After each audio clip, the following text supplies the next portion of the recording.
We are going to unpack a new concept which is called mass.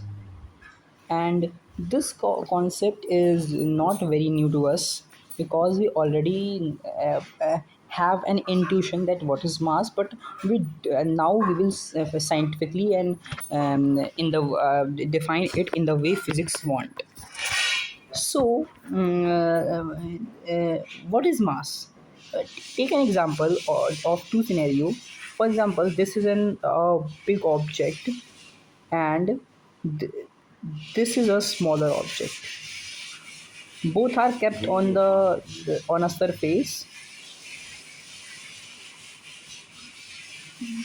Now, whom whom do you think that it would be if we apply some force which would be easier to move? Of course, the smaller object. Why? Here is the answer that why this object which is lighter, and we say uh, and this object which is heavier is difficult to move than this object. This is because of mass.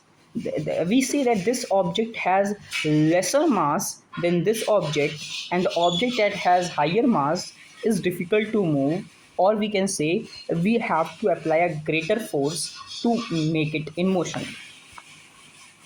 Let's unpack this scenario, and let's get to our topic, that what exactly is mass. In previous slide we have studied force. And and there is a relation between force and force, mass, and acceleration, all the three terms that we have already studied. Like, force is equal to mass into acceleration, which means that this quantity force depends on acceleration and mass of the object. So what will happen if we have a very higher mass object? It will have, and for example, if the force is constant, like if the force was constant, the heavier the mass was, the lower would be the acceleration. And what is acceleration? It is the change in velocity.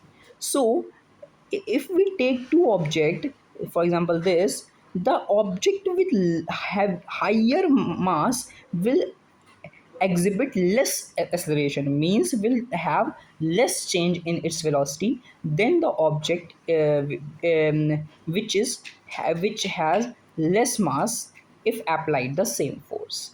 That was the basic concept of mass, and what is and why it is difficult to move heavier objects, it's harder to move, and lighter objects are easier to move. Thank you. Let's meet you in the next slide.